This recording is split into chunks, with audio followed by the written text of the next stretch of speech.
In the pitch-black hallway of a burning house, police found small, dark handprints smudged into the soot along the wall.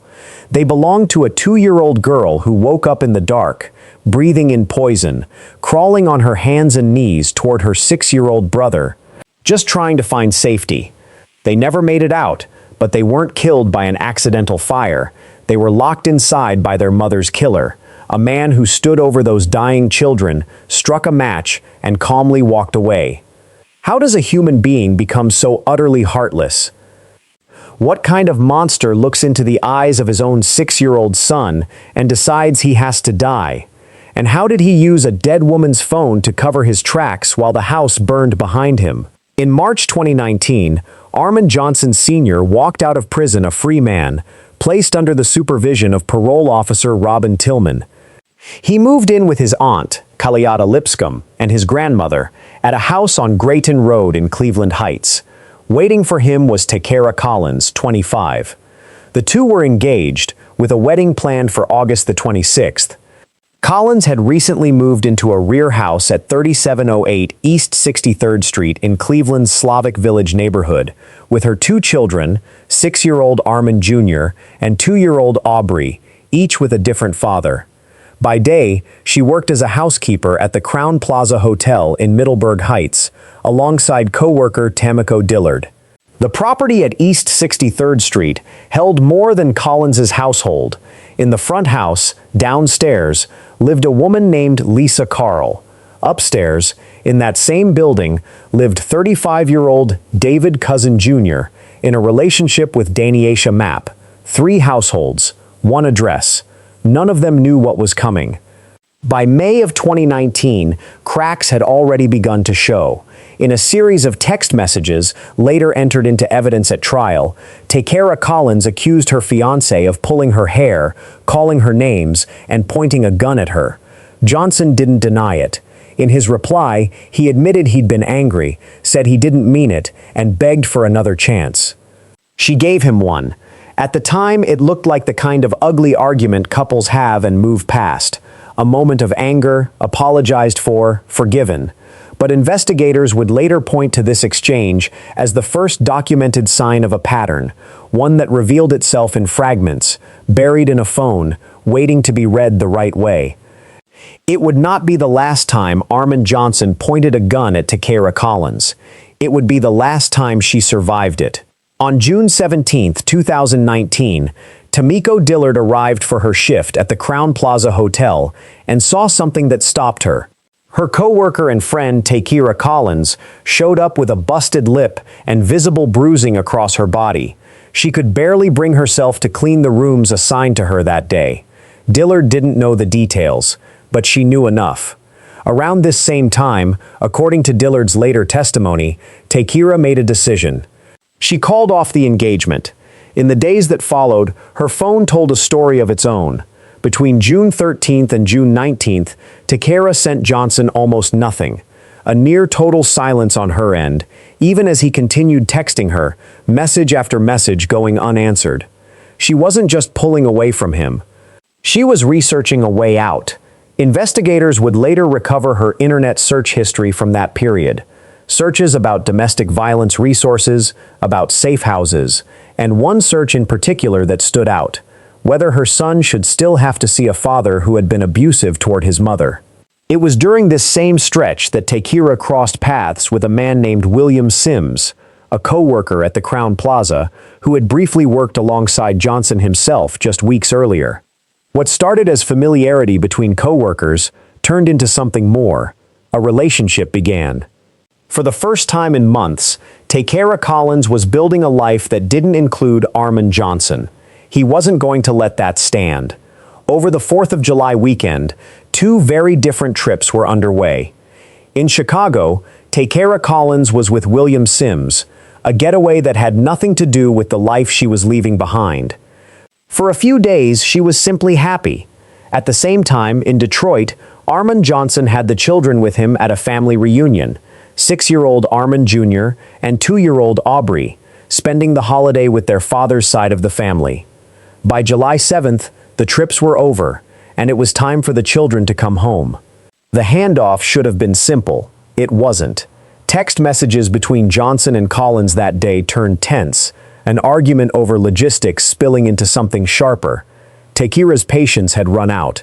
She told him plainly to get off her phone. There was nothing left to talk about. 24 hours later, she would be dead. July 8, 2019. An ordinary Monday evening, captured almost entirely on camera. At 8:07 p.m., Takeyra Collins pulled her gold Buick Enclave into the drive-thru of a McDonald's on Broadway Avenue. Surveillance footage shows her ordering 2 Happy Meals, plus 1 additional item. 13 minutes later, at 8:20, she pulled away. By 8:22, she was back in her driveway at East 63rd Street. For the next half hour, nothing unusual. Then, at 8:53 p.m., her car left again. This time, the camera couldn't make out who was driving. 7 minutes later, at 9 p.m., the Enclave briefly returned to the driveway. It pulled in only slightly, staying in full view of the camera. No one got out. Within moments, it left again. While all of this unfolded, cell tower records placed Armond Johnson's phone in the vicinity of the house, present there continuously from 7:23 that morning until 9:41 that night, when it finally began moving away, heading toward Cleveland Heights. Then, at 9:53 p.m., a text was sent from Takeyra's phone to Johnson's.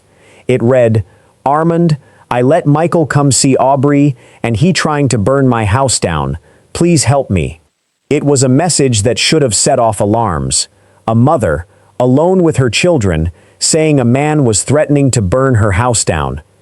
But Johnson didn't open the message until 10:29 p.m., 36 minutes after it was sent.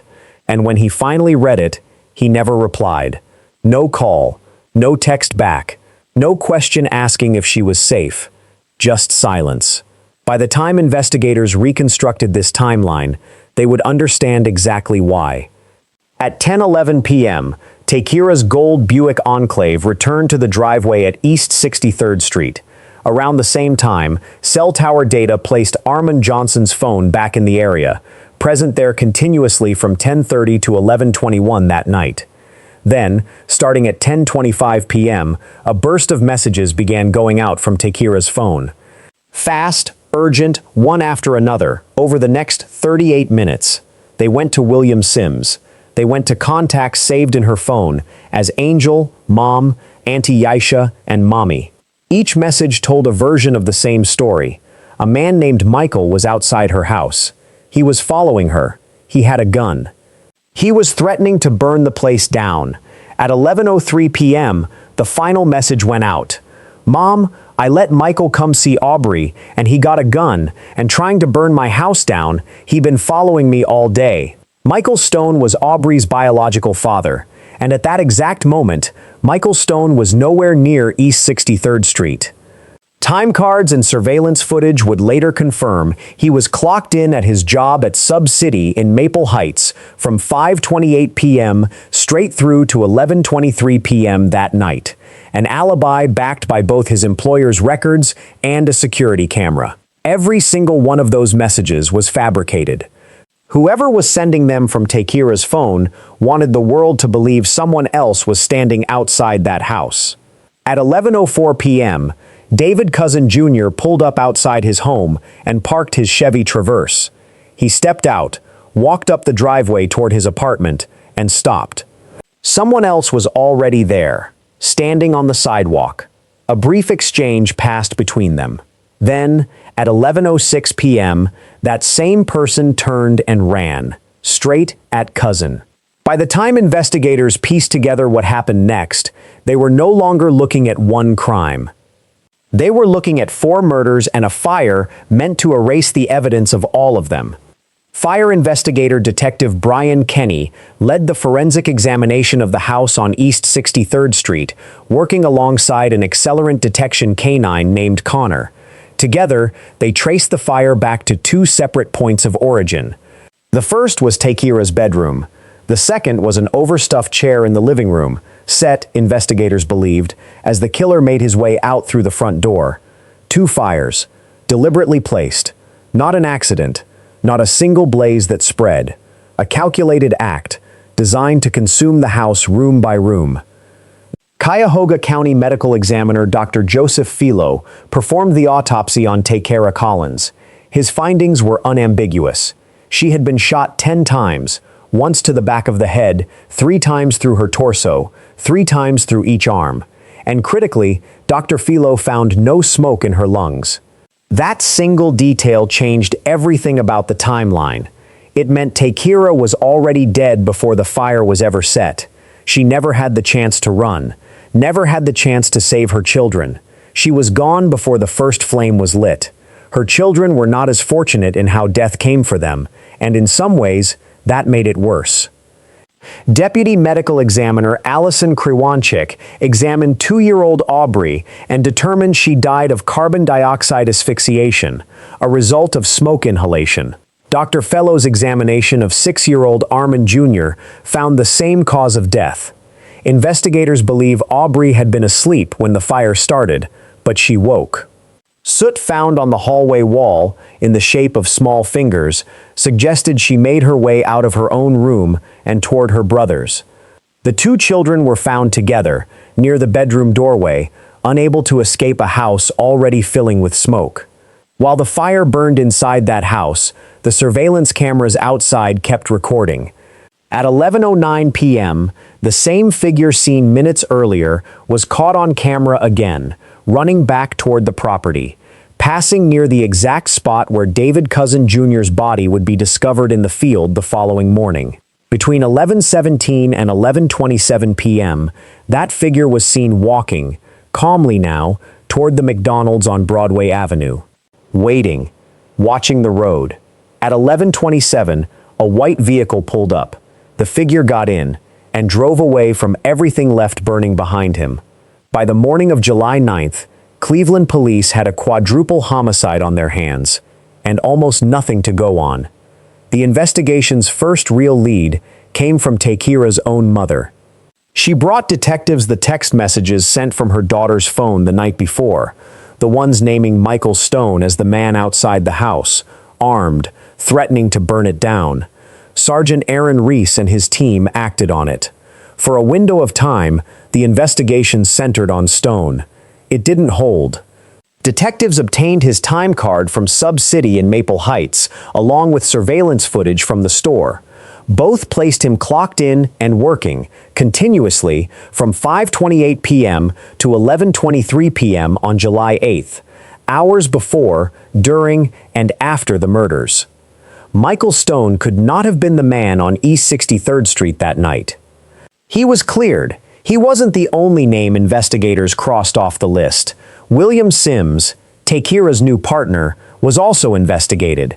His DNA was tested against evidence recovered from the scene. None of it matched. A third man, Junius Thompson, an ex-boyfriend of Takeyra's, was investigated as well. Like Sims, his DNA came back clean, absent from every item tested. 3 men, 3 dead ends. Then came the break that mattered. Investigators traced the white vehicle seen picking up the running figure outside the McDonald's on Broadway Avenue. It belonged to Kaliata Lipscomb, a white Dodge Avenger. Her phone told its own story. At 10:29 and 10:30 p.m., she received 2 texts. "Come get me." Same spot last time. Between 9:02 and 11:27 that night, her phone logged 16 calls from the same number, including FaceTime. Investigators finally knew whose door to knock on next. In the early morning hours of July 10th, Detective Michael Legg and Sergeant Aaron Reese arrived at 1019 Grayton Road in Cleveland Heights, search warrant in hand. Inside, they found what they'd come looking for: a pair of jeans with what appeared to be blood staining the fabric. A pair of sneakers, multicolored, yellow and pink, the same reflective pattern investigators had studied frame by frame in the surveillance footage of the figure running to and from East 63rd Street. Everything recovered that morning went to the lab. DNA analyst Jeffrey Oblock processed the evidence, and what came back left little room for doubt. Takeyra's blood was found on the jeans. Her blood was also found on one of the shoes. The waistband of the jeans carried a DNA mixture, and Armond Johnson accounted for 78% of it, enough for O-Block to identify him as the person who had worn them. Then came the gas can, the same one found on the floor beside Takeyra's body, in her bedroom. Johnson's DNA made up as much as 93% of the mixture recovered from its handle. Her iPhone, recovered undamaged from the arm of a fire-scorched couch, carried a mixture of DNA belonging to both Johnson and Takeyra. And the shoes themselves tested positive for gasoline, the same accelerant found across 11 separate samples taken from the carpet, the curtains, the clothing, and the bedding throughout the house. The same accelerant found inside the gas can. Blood, DNA, gasoline. Every piece of physical evidence pointed in the same direction, and that direction led back to one man. Armond Johnson was taken into custody. The investigation that began with a body in a field and ended with the discovery of 4 now had a name attached to it. 3 years after the murders, Armond Johnson sat in the Cuyahoga County Court of Common Pleas, standing trial for the deaths of Takeyra Collins, her 2 children, and David Johnson Jr. It was here, in front of a jury, that the full scope of what happened that night finally came into focus. FBI Special Agent Andrew Burke took the stand and laid out what the phone evidence truly meant. Johnson's DNA hadn't just been found on Takeyra's phone by coincidence.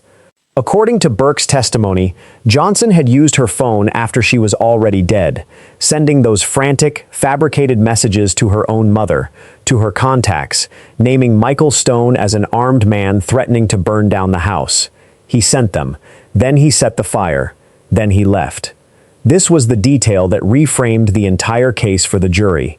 This was not a man who snapped in a single moment of rage. This was a man who, after killing the mother of his child, took the time to construct a lie, one designed to send investigators chasing an innocent man while he made his escape. The prosecution argued this pointed to something the law calls prior calculation and design. Not an impulsive act, a planned one. Alongside Burke's testimony, firearms expert Kristen Koth presented her own findings. She had examined the spent shell casings recovered from both crime scenes, the field where David Johnson Jr. was found, and the bedroom where Takeyra Collins was killed. Both were 9mm Blazer brand casings. Both, according to Koeth's ballistics analysis, had been fired from the same weapon, a gun that, to this day, has never been recovered. When the jury returned its verdict, it reflected the weight of everything presented over the course of the trial. Armond Johnson was found guilty on nearly every count against him. The only charges he was acquitted of were 2 counts of aggravated burglary. The evidence had done what 4 fabricated text messages sent from a dead woman's phone had tried to prevent. It had told the truth. With Armond Johnson convicted, the trial moved into its final phase. The same jury that found him guilty now had to decide whether he would live or die for what he did. Prosecutors had charged Johnson with capital specifications on the murder counts tied to Takeyra Collins, Armond Jr., and Aubree, meaning the death penalty was legally on the table. In September of 2022, the jury weighed the aggravating circumstances of the case against whatever mitigating factors the defense presented on Johnson's behalf. Under Ohio law, for a death sentence to be imposed, the aggravating factors have to outweigh the mitigating ones beyond a reasonable doubt. The jury did not find that they did. Johnson would not face execution. Instead, he was sentenced to life in prison without the possibility of parole, on each of the 4 counts, to run consecutively, under Ohio's sentencing framework. For the family of Takeyra Collins, the sentence brought no real sense of closure. Speaking after the hearing, Takeyra's aunt put words to what many in the courtroom were likely feeling. To see what Johnson had done to Takeyra and to those children, she said, it simply didn't sit right. Even a life sentence, she added, wouldn't feel like justice. The law had made its decision. Armond Johnson would spend the rest of his life behind bars. But for the people who loved Takeyra Collins, David Johnson Jr., and 2 children who never made it past the age of 6, no sentence handed down in a courtroom could undo what happened on East 63rd Street. The story didn't end with sentencing. Armond Johnson appealed his convictions, taking his case to the 8th District Court of Appeals in Cuyahoga County. His attorneys raised 6 separate arguments, each one aimed at unraveling some part of what the jury had decided. He challenged the admission of the earlier text messages describing the domestic violence between him and Takeyra, arguing they should never have been shown to the jury. He challenged the autopsy photographs presented at trial. He challenged testimony identifying him as the wearer of the blood-stained jeans, based on the DNA analysis. He challenged testimony comparing the recovered sneakers to the shoes seen in surveillance footage.